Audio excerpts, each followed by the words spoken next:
বাইন্যান্সে আপনি কিভাবে একটা ওয়েব3 অ্যাকাউন্ট খুলতে পারেন, তার মানে ওয়ালেট অ্যাকাউন্ট খুলতে পারেন, সেটা চলুন আপনাদেরকে দেখিয়ে দিচ্ছি। শুরুতেই আপনাকে একটি বাইন্যান্স অ্যাকাউন্ট খুলতে হবে এবং বাইন্যান্স অ্যাকাউন্টটি ভেরিফাই করতে হবে। কিভাবে বাইন্যান্স অ্যাকাউন্ট খুলতে হয় এবং এই বিষয়ে বিস্তারিত ভিডিও রয়েছে আমার এই ভিডিও ডেসক্রিপশন বক্সে।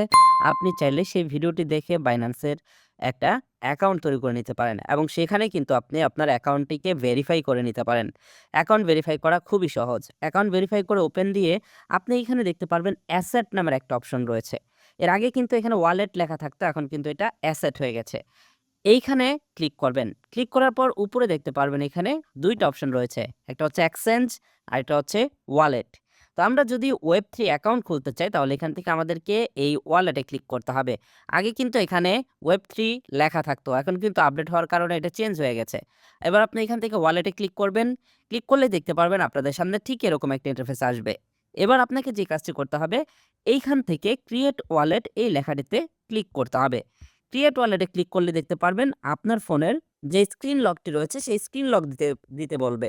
স্ক্রিন লক দিলে দেখতে পারবেন ওয়ালেট ক্রিয়েটেড লেখা চলে আসবে। এইখানে কিছুক্ষণ সময় আপনারা অপেক্ষা করবেন। এর ভিতরে আপনাকে এখানে ইমেল অ্যাড্রেস এবং আপনার যদি Google অথেন্টিকেটরের যদি কোনো ব্যাকআপ কোড থাকে তাহলে সেটা দিয়ে ভেরিফাই করতে বলতে পারে। আপনি ভেরিফাই করে নিবেন। ভেরিফাই করলেই দেখতে পারবেন আপনার অ্যাকাউন্ট এখানে তৈরি হয়ে যাবে। এবার আপনি এখান থেকে ব্যাকআপ নাও এই লেখাটিতে ক্লিক করবেন। ব্যাকআপ নাওতে ক্লিক করলে দেখতে পারবেন আপনাদের সামনে এরকম ইন্টারফেস আসবে। এবার আপনি এখান থেকে ব্যাকআপ নাও লেখাতে ক্লিক করবেন। ব্যাকআপ নাও লেখাতে ক্লিক করার পর এখান থেকে সিলেক্ট করবেন Google ড্রাইভ। এখান থেকে Google ড্রাইভ সিলেক্ট করলে আপনাকে আবারও ফোনের স্ক্রিন লক দিতে হতে পারে। ফোনের স্ক্রিন লকটা দিয়ে দিবেন।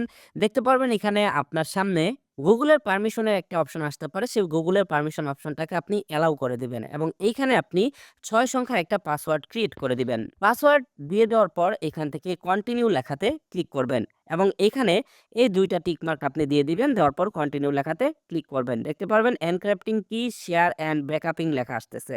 এটা এখান থেকে এনক্রিপ্টিং হয়ে যাওয়ার পর আপনার কাজ সম্পূর্ণ হয়ে যাবে। এবার আপনাকে এখানে যেই পাসওয়ার্ডটা আপনি ক্রিয়েট করলেন সেই পাসওয়ার্ডটি দিতে বলবে। এখানে সেই পাসওয়ার্ডটি দিয়ে দিবেন।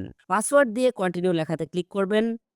দেখতে পারবেন এখানে ব্যাকআপ ওয়ালেট লেখা চলে আসছে। এবার জাস্ট এখান থেকে ওকে লেখাতে প্রেস করে দিবেন। দেখতে পারবেন আপনার ওয়েব3 ওয়ালেট তৈরি হয়ে যাবে।